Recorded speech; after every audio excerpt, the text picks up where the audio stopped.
and welcome back to the Unchewed Potato National Parks podcast.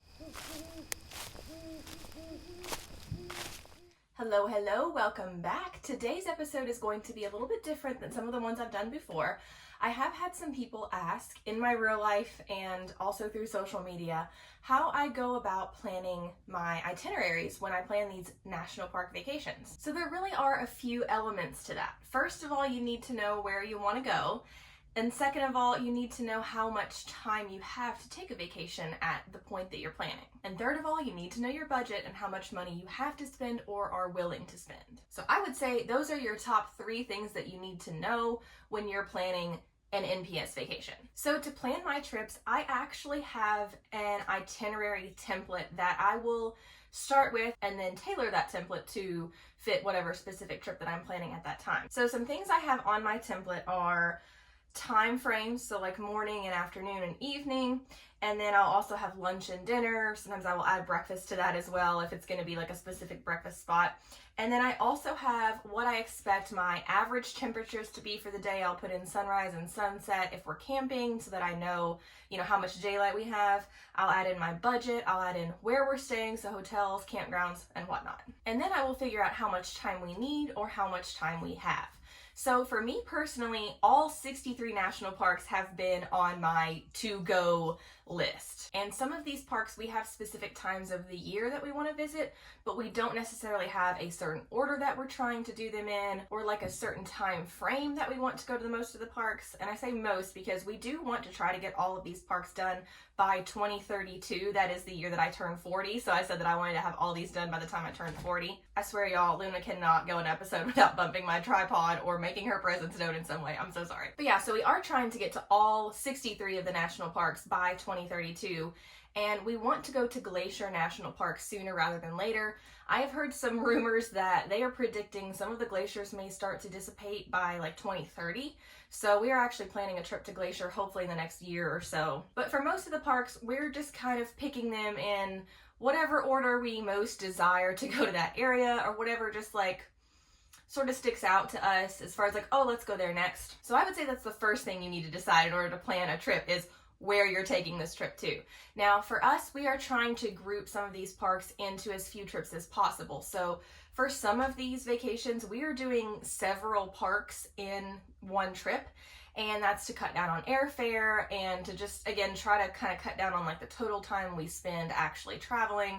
Like we'd like to fly one time into an airport, drive to a few different parks that are nearby, and then fly home once rather than fly out for every single trip. So if you find like one main park that you want to go to, I would suggest looking around and seeing what other parks are around, because you might be able to group several parks together into one trip and, save on time and money as well. So once you've figured out where you're planning your trip to, you want to sort of budget your time. Now, you may be having to budget the trip around your time, which is totally understandable. Most of us have like allotted vacation days that we can take, right? So if you're trying to plan a trip, in 9 days, 8 days, 7 days, whatever it is you're trying to fit it like into a 1 week span, then you might want to take into account how long it's going to take to get to the park itself, to get to surrounding parks if there's any driving that you have to do.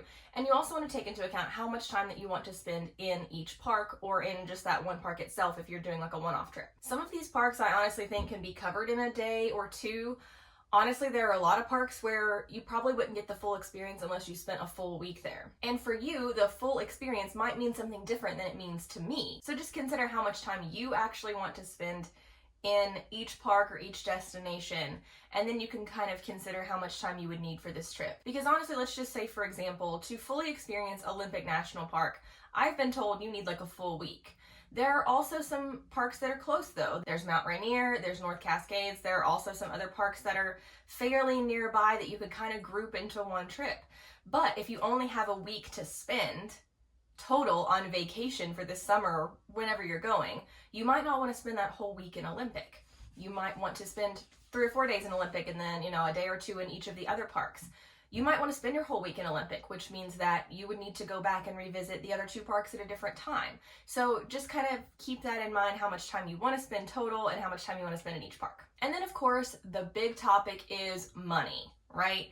All of this stuff costs money. Traveling costs money. Lodging costs money. Some of these parks themselves cost money if you're paying for, campgrounds or entry fees. And if you don't do campgrounds, then you have to consider hotels. So there's a lot of cost and budgeting that goes into planning these trips. So that's another thing you have to consider, is how much money do you have to spend or do you want to spend on this specific trip? Depending on where you're located in the country, some of these trips might be really inexpensive for you.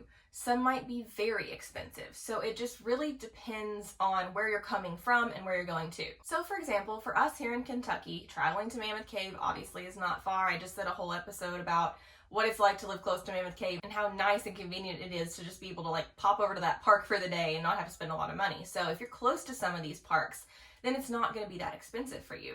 But again, for example, in Kentucky, flying all the way to Olympic National Park, all the way across the country, right outside Seattle, that's a long trip for us, and that's a pretty expensive trip for us as far as airfare goes. Now, a lot of people like to drive to these parks. They like to get in an RV or pull a trailer behind or just car camp, and that's a really nice way to do a lot of the parks, and we've done a lot that way, and we plan on doing more that way. However, because of time constraints, we are probably going to be flying to most of the parks out west, because you can fly out there in a day, in a few hours. Driving takes multiple days. So because of our time constraints, we're going to be spending a little more money for airfare, to fly out there. But if you have the time, that goes back into your time budgeting. If you have the time, you might choose to drive and save a lot of money, and you can have a lot of experiences that way. You could honestly take a summer road trip and do 20 parks, over a few weeks. Drive through all of them, drive back. You could get a really cool experience that way as well. So other than where you want to go, how long you have to spend there, and how much money you have to spend there, there's another fourth thing that I would say that you need to consider. What type of experience do you want to have? Do you want to have just a breeze through the park? Do you want to just basically pop in the visitor center, get your stamp, do a hike, move on to the next? Or do you want to fully experience the park in all of its glory? We're doing this kind of both ways. There are several parks that we have really just popped in for a day or two, gotten our stamp, said that we've been there, done some hikes, done an overview of some of the experiences in the park, and we've moved on to the next. But a lot of these parks, once we got there, we realized that wasn't enough, and so we're planning on going back someday to fully experience it more. Some of them we've been able to fully experience a little more along the way. So really consider what you actually want to do in the parks, because that can help you figure out how much time you actually want to spend there. If you guys have been following these episodes, you know that I follow Matt and Karen Smith and their podcast, Dear Bob and Sue.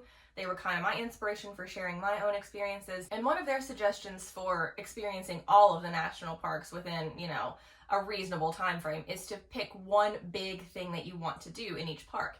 And I've really enjoyed that advice. I've taken that advice to heart, and I'm kind of implementing that in my further planning strategies, because that way you've done one big thing that's important to you that you can carry as a memory from that park, but you can do that one big thing in a day or two and not have to spend an entire week in the park. Now, obviously, the more time you spend there, the more experiences you're going to get.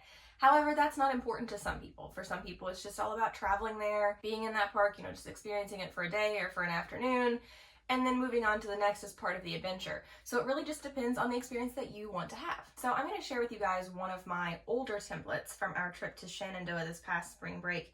You can kind of see here how I have all the days lined out. I have morning and night, afternoon, whatever, and I have kind of all the times lined out. I have about how long our travel is expected to take, about how long the hikes will take, the distances. I have our dinner spots on here. I have hotels listed, but we didn't stay in any hotels. We did all campgrounds for that trip, or we plan to do all campgrounds for that trip. That's actually going to be a fun story in a future episode. I have our weather on here. I had some details on our total budget down there at the bottom, and also sunrise and sunset, just because I wanted to know when we need to be done hiking and all that kind of good stuff. So you can kind of see from that itinerary there how detailed I am. I'm a little neurotic. I'm a little OCD about these types of things. I do have OCD tendencies according to my therapist, and it definitely comes out when I look back at stuff like this, or when I'm planning. I'm like, oh my gosh, I'm really detailed about some of this stuff.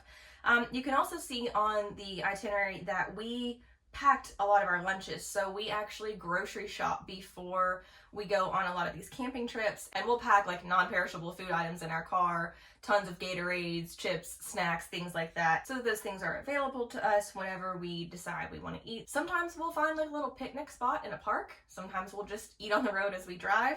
So you can kind of consider that in your plans as well as far as budget and time. We generally like to find a good dinner spot, so I will try to put that on the itinerary if we have some specific spots we've researched ahead of time. I like to budget for the meals to know about how much we're going to spend. If they have menus online, I can kind of check that out. We'll kind of figure out the types of foods that we like to eat and like the approximate price points and everything. So we usually like to find a local spot for dinner and get a good meal to kind of end the day.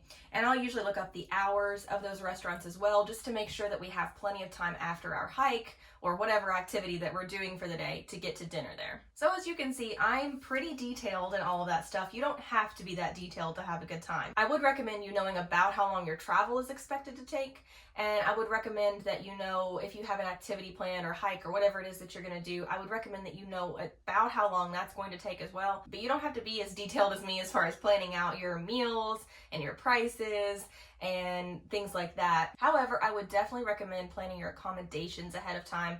Most campgrounds and lodges in these national parks, you have to book ahead of time and they sell out fairly quickly. Some of them are first come, first serve, but be prepared for those to all be taken up. So you might have to have a backup plan. There are all sorts of things that go into planning accommodations for a park, but make sure that you're aware of where you're gonna stay, maybe a backup plan if needed, and definitely plan ahead for those overnight accommodations. Another important thing that I feel like I need to bring up in this episode is to plan ahead for anything that might need a reservation. I'm talking about cave tours, obviously campgrounds like I just mentioned. A lot of these places you need backcountry permits that need to be applied for ahead of time.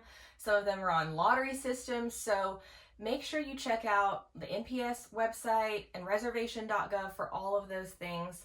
A lot of these parks, things sell out super quickly. Like as soon as they go on sale, they're sold out, sometimes within the hour, maybe within the day or the week if you're lucky. But a lot of these things go super quickly because these parks are becoming more and more heavily trafficked, which is wonderful for the NPS. I mean, I'm so glad that people are getting more interested in parks and wanting to experience these things more and more. However, more interest generally means lower availability, or not necessarily lower availability, but it just means that things get grabbed up quicker because there are more people vying for that already usually fairly limited availability. So just be on the ball, really plan ahead with these types of things. Right now, we already have all of our trips planned for 2025, and we're already starting to think about what we want to do in 2026. Now, again, I'm a super planner, and we, again, have to budget our time and our money very carefully. So we like to know how much we need to save. We need to know how long we're planning to be gone, to take off work and things like that. But we also know that a lot of these things require